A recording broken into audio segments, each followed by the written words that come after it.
आकाशवाणी भोपाल से प्रस्तुत हैं प्रादेशिक समाचार।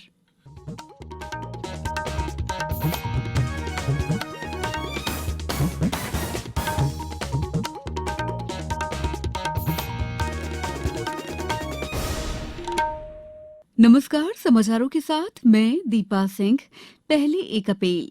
देश कोविड टीकाकरण अभियान के अंतर्गत 150 करोड़ टीके लगाने की दिशा में निरंतर आगे बढ़ रहा है। कोरोना वायरस का नया वेरिएंट मिलने से चिंताएं बढ़ी हैं। इसे देखते हुए श्रोताओं से हमारी अपील है कि यथाशीघ्र दोनों टीके लगवाएं और अन्य लोगों को भी टीके लगवाने के लिए प्रेरित करें। कृपया 3 सरल उपायों का पालन करें। मास्क लगाएं, 2 गज की सुरक्षित दूरी बनाए रखें, हाथ और चेहरा साफ रखें। कोविड से संबंधित किसी भी जानकारी और मार्गदर्शन के लिए राष्ट्रीय हेल्पलाइन नंबर 01123978046 और 1075 पर संपर्क करें। सबसे पहले मुख्य समाचार। आधार संख्या को मतदाता सूची से जोड़ने और अन्य प्रावधानों के साथ चुनाव कानून संशोधन विधेयक लोकसभा में पारित। प्रदेश के उच्च शिक्षा मंत्री ने कहा, विद्यार्थियों को परंपरागत शिक्षा के साथ साथ रोजगार केंद्रित शिक्षा दी जाए। केंद्रीय मंत्री ने कहा, ऑनलाइन हो रहा है 80% से ज्यादा सरकारी कामकाज और प्रदेश के अधिकांश जिलों में पड़ रही है कड़ाके की सर्दी। अब समाचार विस्तार से।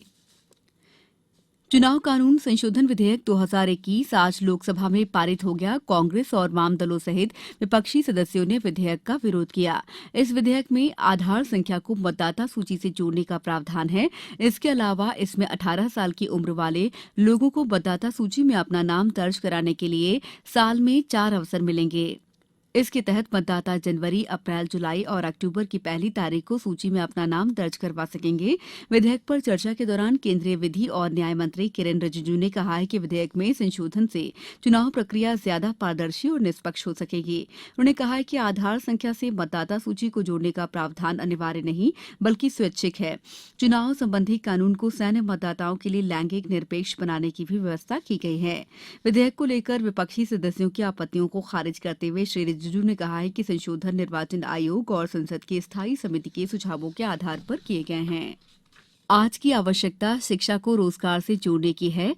राज्य सरकार का प्रयास है कि विद्यार्थियों को न केवल परंपरागत शिक्षा से जोड़ा जाए बल्कि उन्हें नवाचारों के माध्यम से बहुमुखी प्रतिभा से संपन्न भी कराया जाए।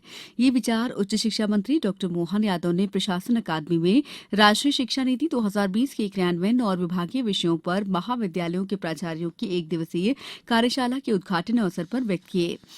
मंत्री डॉ यादव ने बताया कि उच्च शिक्षा के क्षेत्र में विभिन्न नवाचारों के माध्यम से कई परिवर्तन किए जा रहे हैं।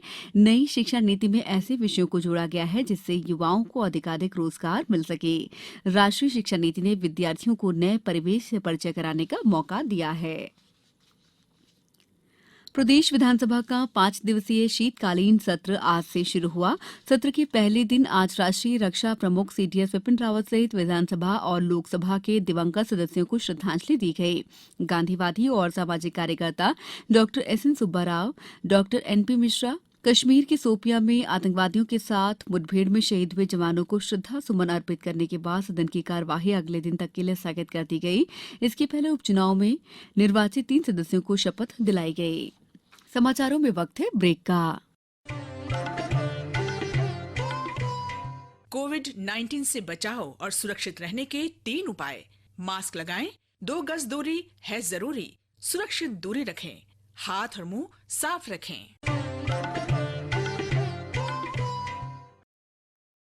ब्रेक के बाद समाचारों में आपका एक बार फिर स्वागत है। केंद्रीय कार्मिक, लोक शिकायत और पेंशन राज्य मंत्री डॉक्टर जितेंद्र सिंह ने कहा है कि सरकार का 80% से ज्यादा कामकाज ऑनलाइन हो रहा है। आजादी का अमृत महोत्सव समारोह के तहत आज नई दिल्ली में सुशासन सप्ताह का उद्घाटन करते हुए डॉक्टर सिंह ने कहा कि लोक शिकायत के मामले 2014 में जहां 2 लाख थे वहीं अब बढ़कर 25 लाख हो चुके हैं। इस बार सुशासन सप्ताह का विषय प्रशासन गांव की ओर है।